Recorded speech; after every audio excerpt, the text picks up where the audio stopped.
নমস্কার দর্শক বন্ধুরা, রেপ স্পোর্টস বাংলার পর্দায় আপনি সকলকে আরেকবার স্বাগত। আমি রাহুল, আর এই মুহূর্তে রয়েছে সল্টলেক ট্রেনিং গ্রাউন্ডে। আমার পেছনে দেখতেই পাচ্ছেন মোহনবাগানের গোলকিপাররা এখন ট্রেনিং সারছে। আর মাত্র কয়েকটা দিন তারপরেই আইএসএল অভিযানে শুরু করবে মোহনবাগান সুপার জায়ান্টস। কিন্তু আজকে ট্রেনিংটা ছিল first training of Amey Ranawade, Mohun Bagan new signing. Sergio লোবেরার ফেভারিট বয় বললেই চলে। যেখানে যেখানে তিনি গেছেন সেখানে সেখানে নিয়ে গেছেন এই আমেই রানাওয়াডে, এই রাইট ব্যাককে।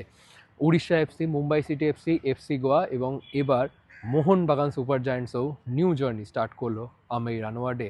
আজকে তাকে ঘিরেই অবশ্য সব চোখ তার উপরেই ছিল, কারণ আজকে তার প্রথম ট্রেনিং সেশন। কিন্তু আমেই রানোয়াডের সাইনিংটা নিয়ে যদি বলতে হয় তাহলে অবশ্যই আশিস রায় যদি চোট না পেত, চোট পেয়ে পুরো মৌসুমের জন্য যদি ছিটকে না যেত, তাহলে হয়তো আমেই রানোয়াডে এই সাইনিংটা হতো না। কিন্তু Mohun Bagan is a champion team, এবং চ্যাম্পিয়ন হওয়ার জন্য যা যা করতে হয় তাই তাই করে মোহনবাগান। যেই মুহূর্তে দেখলো যে আশিস রায় চোট পাওয়ায় রাইট ব্যাক পজিশনে অভিষেক টেকচাম সিংয়ের সেরকম কোনো ব্যাকআপ নেই। দীপেন্দু বিশ্বাস ছিল, অবশ্যই দীপেন্দু বিশ্বাসকে তিনি প্রস্তুতি ম্যাচে খেলিয়ে দেখছিলেন ব্যাকআপ অফ অভিষেক টেকচাম সিং, কিন্তু হয়তো খুব একটা আস্থা রাখতে পারেননি সার্জিও লোবেরা, এবং সেই কারণেই তার ফেভারিট বয় আমেই রানোয়াডে তাকে শেষমেশ সই করিয়ে নিল লোবেরা।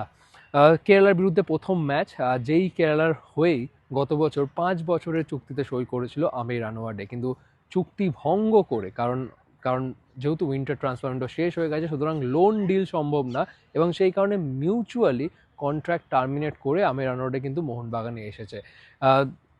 অ্যাজ পার রিপোর্ট মরশুম শেষ হলে আমেই রানোয়াডের আবার কেরালাতে ফেরত যাওয়ার কথা, কিন্তু যদি মোহনবাগান জার্সিতে আমেই রানোয়াডে যদি জ্বলে ওঠে আমেই, তাহলে কি আদৌ মোহনবাগান তাকে ছাড়তে চাইবে সেটা অবশ্যই সময় বলবে।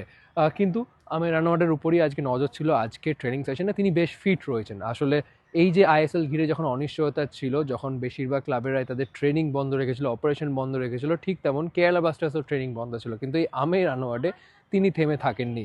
তিনি ফুটবলের মাঠে না হলেও সোশ্যাল মিডিয়াতে তিনি বেশ অ্যাক্টিভ ছিলেন। প্রত্যেক সপ্তাহে প্রায় 2-3টে করে তিনি ভ্লগ বানাচ্ছিলেন, এবং খুব ফেমাসও হয়েছিলেন তিনি। তার এই সোশ্যাল মিডিয়ায় এই পোস্টগুলো, এই রিলগুলো নিয়ে বেশ বিতর্কও হচ্ছিল। আবার অনেকে উল্টে ইন্ডিয়ান ফুটবলকে ক্রিটিসাইজ করছিলেন যে এটাই হলো ইন্ডিয়ান ফুটবলের এই মুহূর্তে অবস্থা, যে ফুটবলারদেরকে মাঠে না খেলতে দেখা গিয়ে দেখা যাচ্ছে সোশ্যাল মিডিয়ায় অ্যাক্টিভ হতে। সুতরাং আমেই রানোয়াডে তিনি অফ দ্য ফুটবল পিচ তিনি কিন্তু সোশ্যাল মিডিয়াতেও বেশ অ্যাক্টিভ।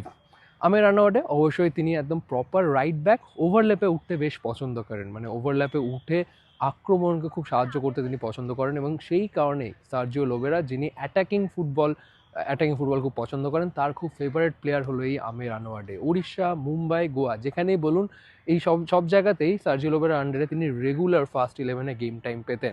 কিন্তু এবার মোহনবাগানে সেটাই দেখার বিষয়। কেরালা ব্লাস্টার্সের বিরুদ্ধে যখন আইএসএল অভিযান শুরু করবে মোহনবাগান, ফার্স্ট 11-এ কাকে দেখা যাবে? অভিষেক টেকচাং সিং নাকি আমেই রানোয়াডে, সেটাই বড় প্রশ্ন। কারণ লেফট ব্যাকটা যদি বলতে হয় তাহলে সুভাশিস বোসের জায়গা কিন্তু প্রায় পাকা। ক্যাপ্টেন সুভাশিস বোস, যিনি প্র্যাকটিস ম্যাচে বেশ তাকে ইমপ্রেসিভ লেগেছে, এবং তার ফিটনেসে অনেক উন্নতি এনেছেন। বারবার সার্জিও লোবেরার যে গেম স্টাইল, সেখানে সাইড ব্যাকরা বেশ ডিমান্ডিং হতে হয় তাদেরকে, বারবার ওভারল্যাপে উঠতে হয়, বারবার ফল ব্যাকে আসতে হয়। সুতরাং তার ফিটনেসে অনেকটা উন্নতি করতে হচ্ছে সুভাশিস বোসকে। সুতরাং প্রশ্ন একটাই থেকে যাচ্ছে, অভিষেক টেকচাম সিংই কি শুরু করবে, নাকি সার্জিও লোবেরা তার ফেভারিট বয় আমেই রানোয়াডে তাকে না হবে কেরালা ব্লাস্টার্সের বিরুদ্ধে? সেটা অবশ্যই দেখতে হবে। কিন্তু আর মাত্র কয়েকদিন বাকি, এবং সেই মতো আজকে দেখা গেল প্রস্তুতিতেও বেশ একটু ইন্টেন্সিটি বাড়াতে মোহনবাগান কোচ সার্জিও লোবেরাকে। কারণ আজকে দেখা গেল উইথ বল ফিজিক্যাল ট্রেনিং করাতে ডিমি পেট্রোস, যেই ম্যাকলেন, তারা বেশ ইন্টেন্স প্র্যাকটিস করে কিন্তু ঘাম ঝরালো। অবশ্যই সময় আর বেশি নেই, সুতরাং প্রস্তুতিতে কোনো রকম খামতি নেই কিন্তু সার্জিও লোবেরার। সুতরাং আজকের মোহনবাগান ট্রেনিং থেকে এটাই ছিল গুরুত্বপূর্ণ আপডেট। আপনাদের কি মতামত এই টাইমিং নিয়ে অবশ্যই জানান কমেন্ট সেকশনে, এবং এরকম আরও অনেক আপডেটের জন্য চোখ রাখুন রেপ স্পোর্টসের পর্দায়। কিন্তু শেষ করার আগে চলুন দেখে নিই আজকের ট্রেনিংয়ের টুকরো কিছু মুহূর্ত।